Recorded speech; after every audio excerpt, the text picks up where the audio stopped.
by inviting Byron Joseph, who's the co-chair of the Indian Residential School Survivors Society, one of our partners here today in the announcement, to welcome us. Thank you.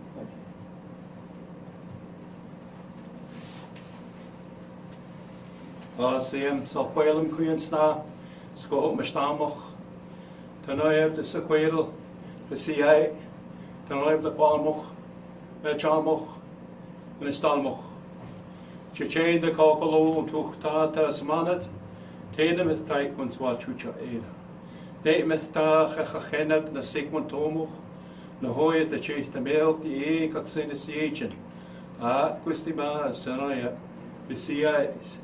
Tanoyab the Sequel, Twistimas. Thank you each and every one of you. On behalf of our school, Mashtamoch, our people here in this fine province of British Columbia, and just like to welcome you here to our lands.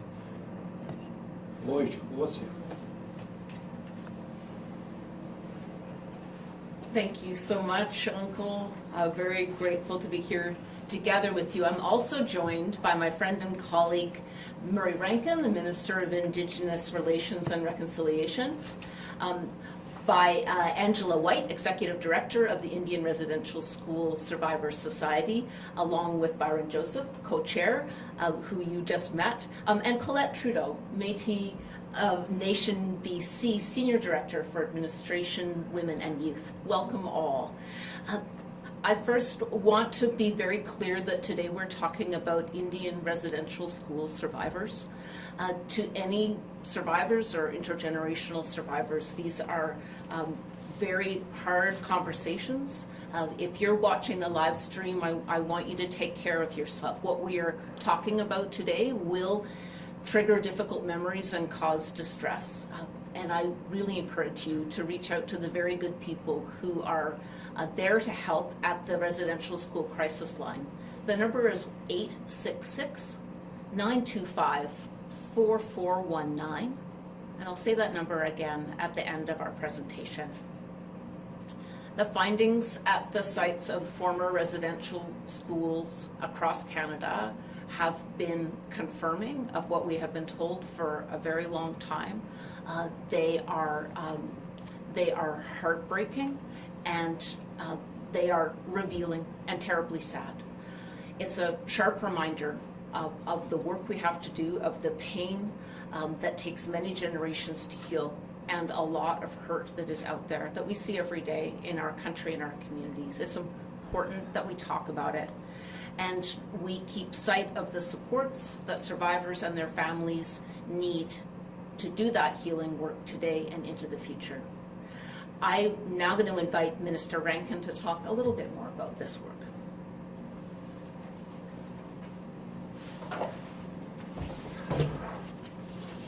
Thank you very much, Minister Malcolmson, and thank you, everyone. It's my honor to be here in Musqueam-Tsleil-Waututh, Squamish territory today. I, too, would like to say thank you. Thank you to Angela White, thank you to Tyrone Joseph, and thank you, of course, to Colette Trudeau. They've been introduced earlier, and I'm hoping you'll hear from them in a moment. I want to thank everyone who joined us today virtually and acknowledge the survivors, the intergenerational survivors and their families who continue to be impacted by the legacy of residential schools. I also want to say that this work does not stop.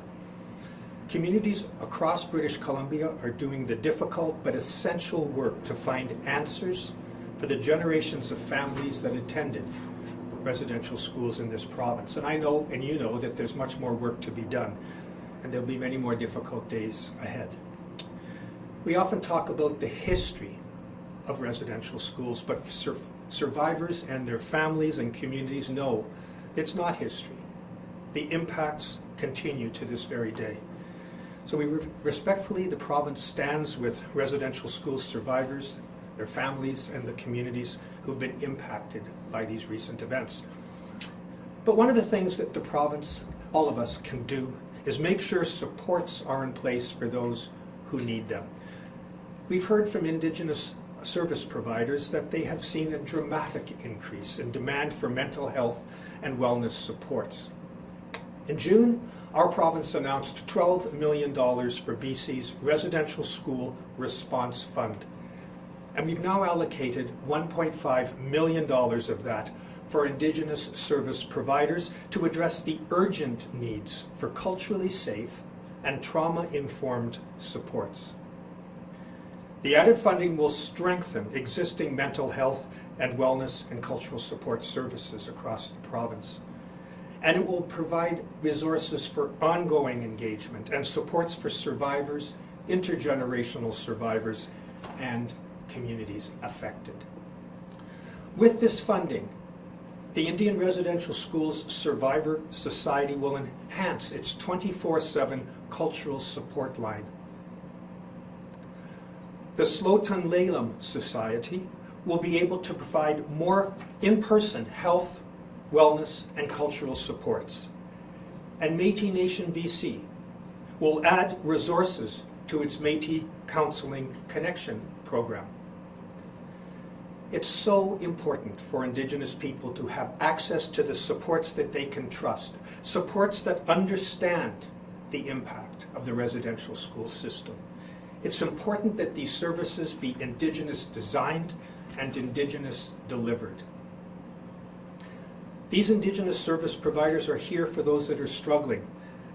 They have exceptional expertise in providing these vital supports.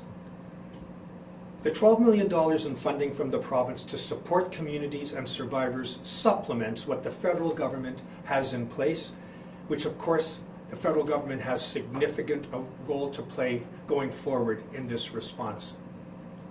In conclusion, this is a time of reckoning in British Columbia and across Canada.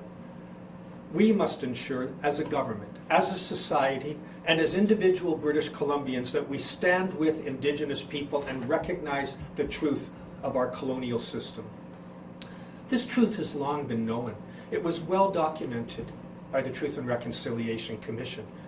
We will continue to put communities and survivors at the center of our response, to listen and to respond to what they need.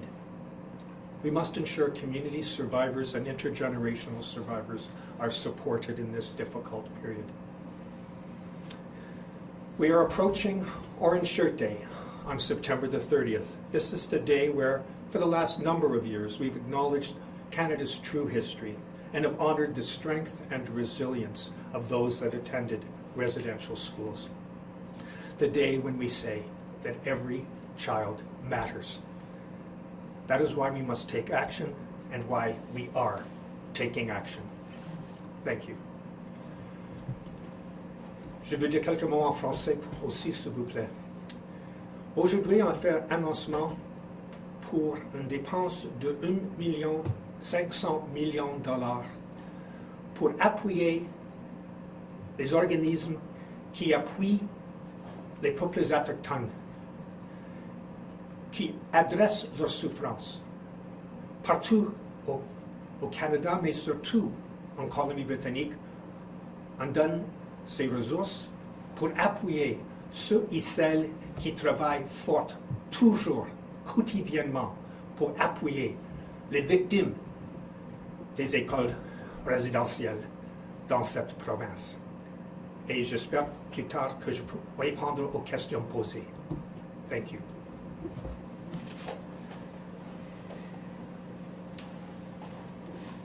Thank you, Minister Rankin. And thank you for naming Slotan Laylam.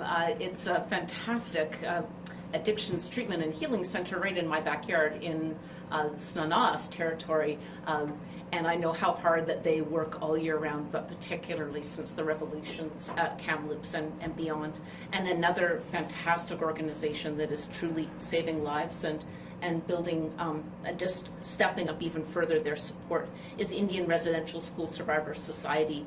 We met co-chair Byron Joseph at the beginning of the presentation, and I now call on Angela White, who's the executive director, to share some words about this funding and its impact. Thank you.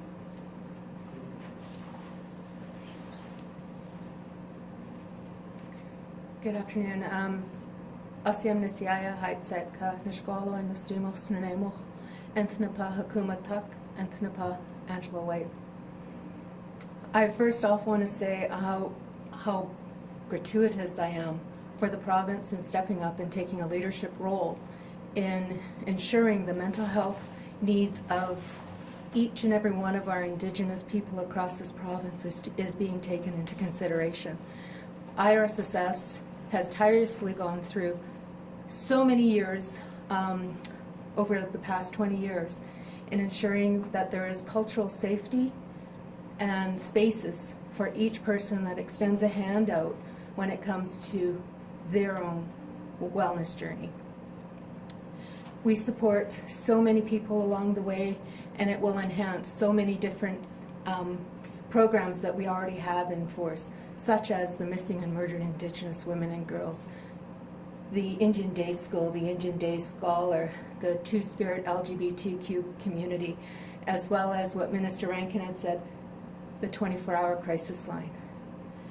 Some of the words that we have received from those that have partaken in that crisis line was they are happy to have a place where they feel safe, that they know that the person on the other end of the phone is Indigenous and that they understand where they're coming from and that they have the ability to extend even more assistance if required when it comes to the cultural safety. So on that note, I want to just say, Haitseka.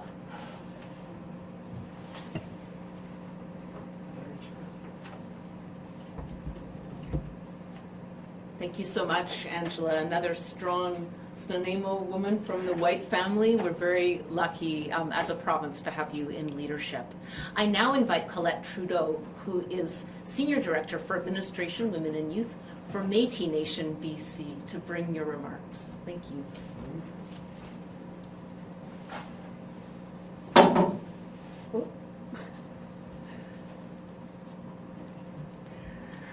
Tanse, Dinishna Kashun, Colette Trudeau. Hello, my name is Colette Trudeau, and this is starting out with a bang. I was going to say my full title, but we've been through it, and it's a bit of a mouthful. But it gives me great pleasure to join you today. I come here on behalf of MNBC's acting president, Lisa Dawn Smith, and the entire MNBC cabinet. Our cabinet is in Saskatchewan right now for an important national Métis government meeting and sends their regrets. Thank you, Minister Rankin and Malcolmson, for having us. Thank you, Angela White and Byron Joseph, for sharing your words and for opening us up in a really good way. Thank you. I am very pleased to be here on a day where the province of BC is pledging a commitment to enhance Indigenous-led wellness supports for residential school survivors. With this much-needed funding, MNBC will reach out and identify Métis residential school survivors and their families and provide them with much-needed connection to community and address their immediate needs with a specific focus on their emotional and mental health. Our Métis survivors have had to process multiple traumatic discoveries of mass graves, and they are facing these painful announcements in a time of increased isolation due to the pandemic. Through this investment, we aim to connect with residential school survivors and their families, offering them targeted supports and connections to other survivors. Increasing the public's knowledge and understanding of Métis residential school experience is an important outcome of this work. Many don't recognize that Métis people attended residential schools along with day and mission schools. In many cases, Métis children were transferred from school to boost their enrollment numbers. Some Métis families avoided residential school by pretending to be something they weren't. In my case, my family went underground and claimed to be French Canadian, which still resulted in the loss of our culture, our language, and our identity. Bringing this information to light will further validate the traumatic experience of Métis people. For a long time, the health and wellness needs of Métis people has been systemically underfunded in BC. This past year, we received funding by the federal government to respond to the mental health impacts in relation to COVID-19. With this funding, we launched a new initiative, Métis Counseling Connections, which offered 10 free counseling sessions per Métis participant. Within days, we were oversubscribed and had to start waitlisting our citizens. To date, Over 300 of our Métis citizens have been served by this program, but we know more can be done. With this funding, we will prioritize counseling services for Métis residential school survivors and their families. This may also include our 60 Scoop survivors, as they are intergenerational survivors. MNBC will also be hosting a provincial Métis residential school survivors forum. MNBC is a provincial organization with citizens spread across the province of BC. Providing a forum to bring together survivors and their families in a central location is pivotal to healing. Residential school survivors will be engaged and pivotal to the planning of the forum and how information is collected and shared. MNBC plans to host the Provincial Residential School Survivors Forum late spring of 2022. Weaving together the Métis voices of residential school survivors and documenting and learning from them as respected Métis elders and knowledge keepers is critical. I'd like to thank the province for recognizing the need to provide this funding to Métis Nation British Columbia. We are grateful for their partnership on this extremely important issue and look forward to working closer on a renewed relationship between MNBC and the province of BC. Merci.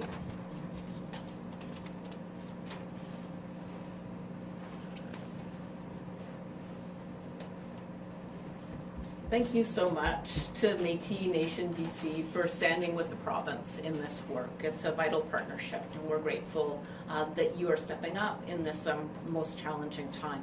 This is a critical time, and what supports we are able to bring collectively to put in place today for wellness and community support will play a very important part in the healing that lies ahead. This is work that is investing in the future. We will keep listening. We will keep being guided by what Indigenous communities tell us is most important.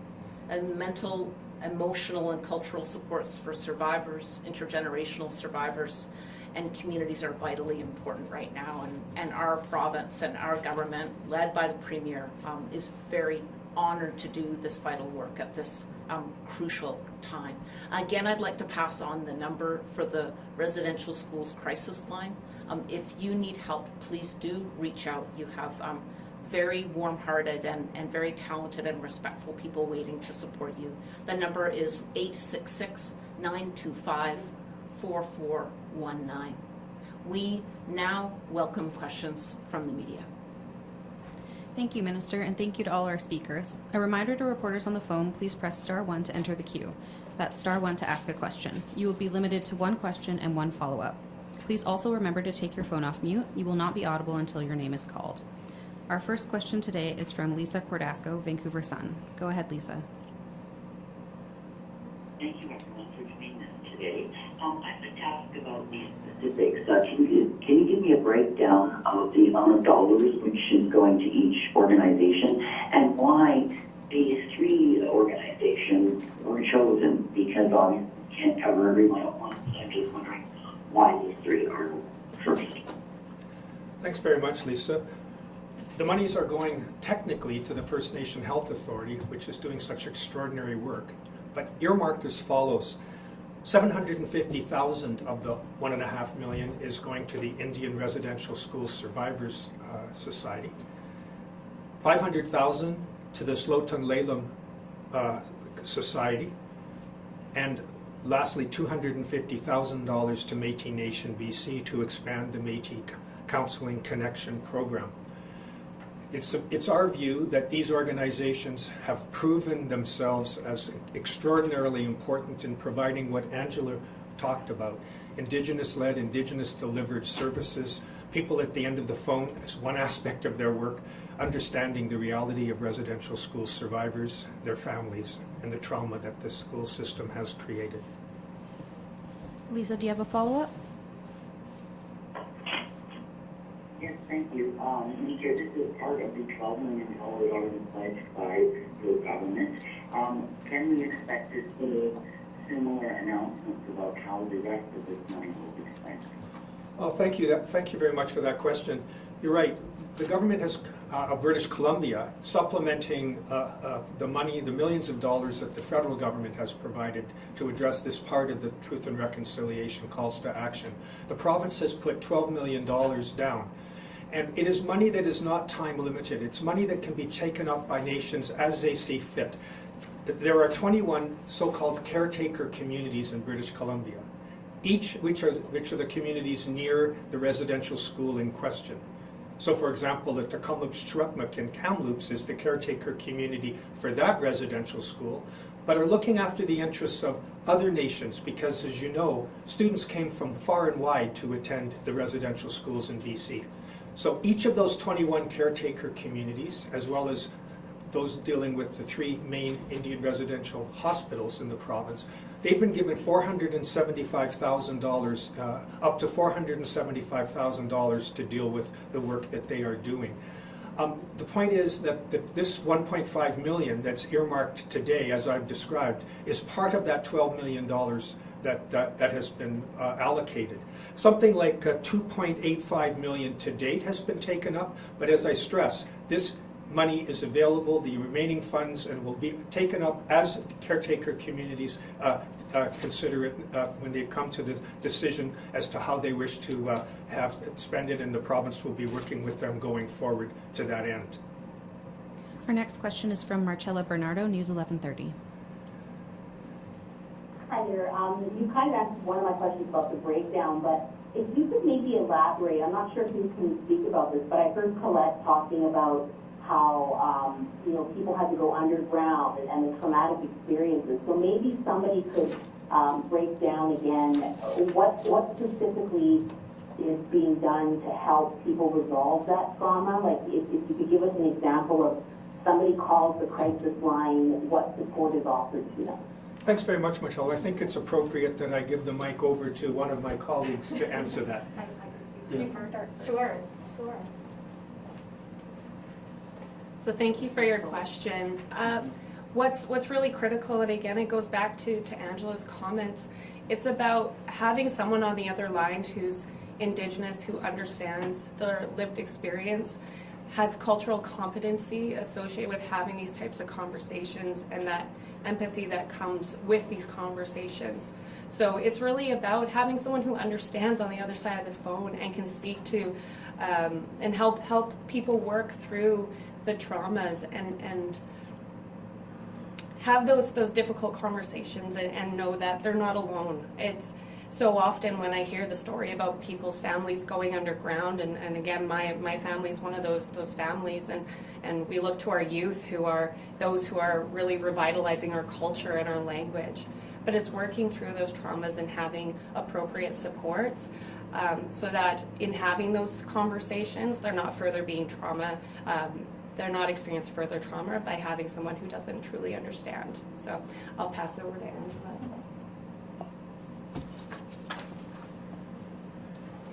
Hi, thank you for the question. I think what you can expect when you do call is, one, they will ground you to make sure that you have that ability to not leave that conversation in a harmful way, or making sure that you know the avenues you need to take to ensure that you or anyone else has the support required.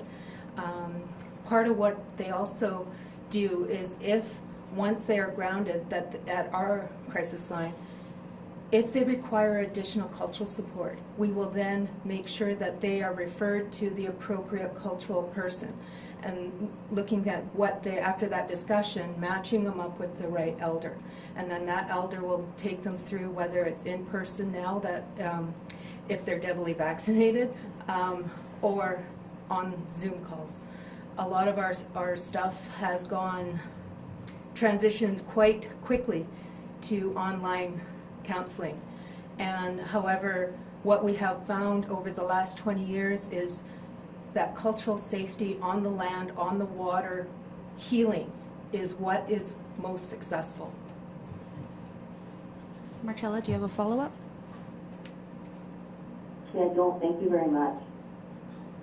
Our next question is from Elizabeth McSheffrey from Global. Hi there.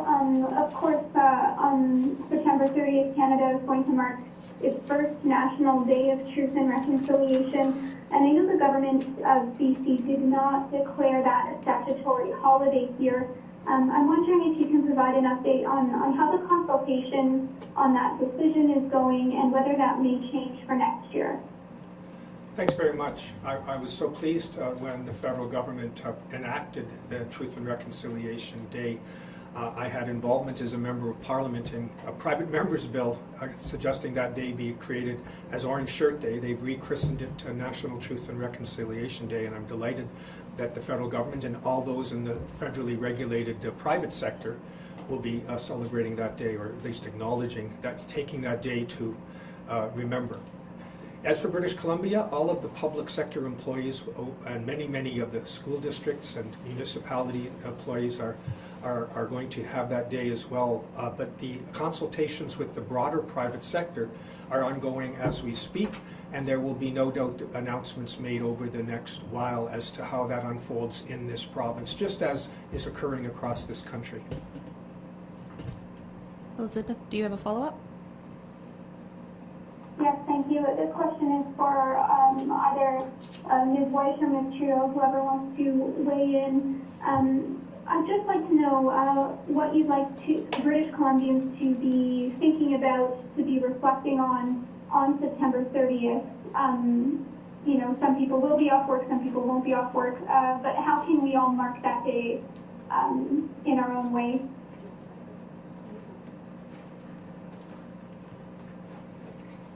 Thank you for that question. It's a really important question because as this, I never say discovery, as this has been unveiled, this truth, what other Canadians and British Columbians can do is really simply take pause, take notice, do your own education, do your own research, and if you can, reach out and try and talk to either an intergenerational survivor or a survivor from residential school, and be open to their story and listen and really try to figure out where they're coming from and believe what they're telling you.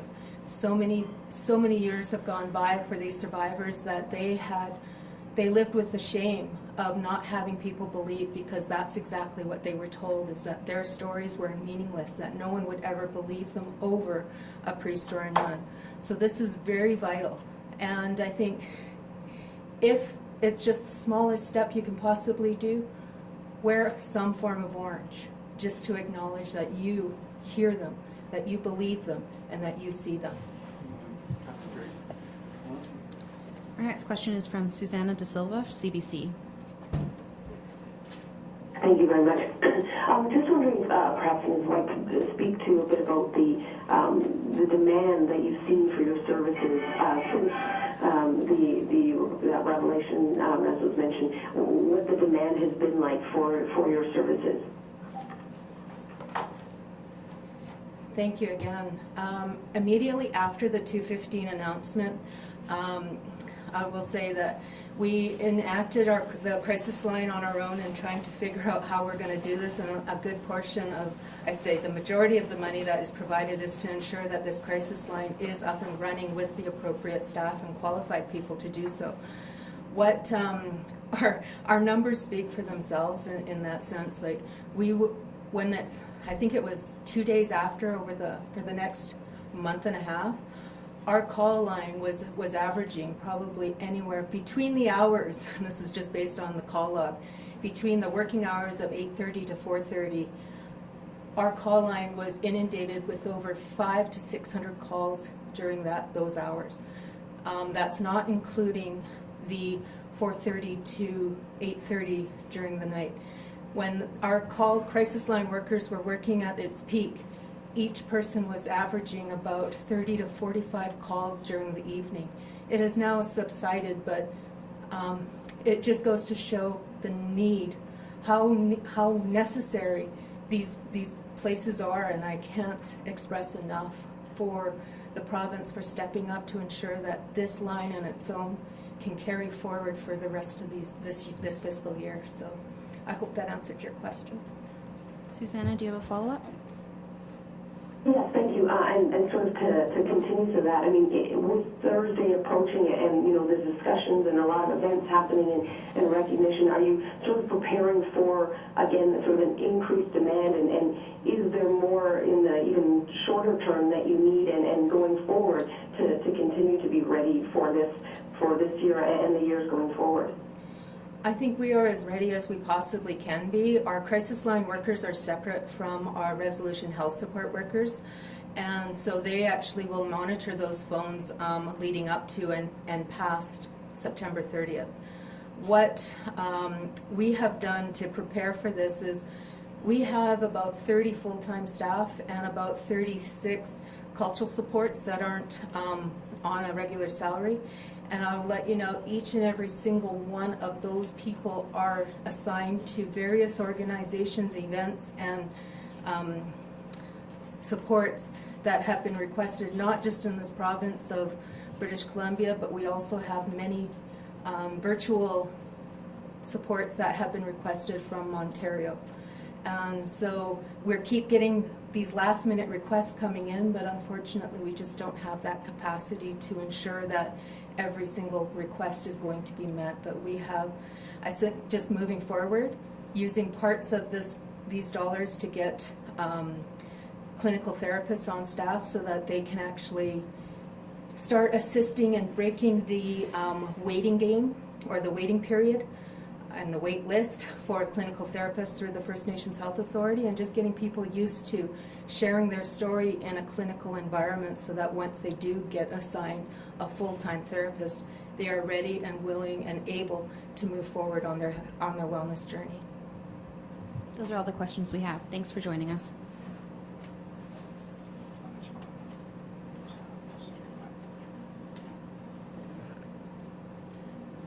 That concludes the press conference today. Thank you so much to Minister Rankin, to our Uncle Joseph for bringing the words forward, to Angela White and to Colette Trudeau for being with us, for giving such a strong picture of the imperative of the work that you're doing, how proud we are as a government to partner with you. Because you're doing such good work. And I'll just close by saying to anybody watching, please send your strength to these people that are doing such important work. It's vital work, it's hard work, it's hard on the heart, I'm sure sometimes. And please, to everybody that is working with South Laleham, with the Metis First Nation of BC and the Indian Residential School Survivors, thank you on our behalf to the people that are doing the work. We're counting on it, and we're glad to be working together. Thank you so much.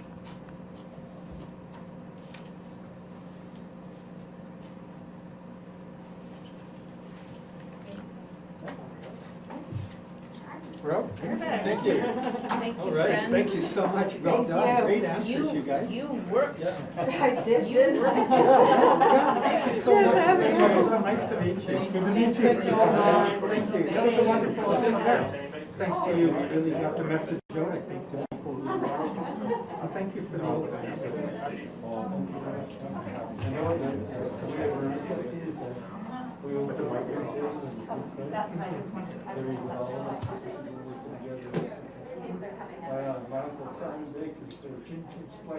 Which means?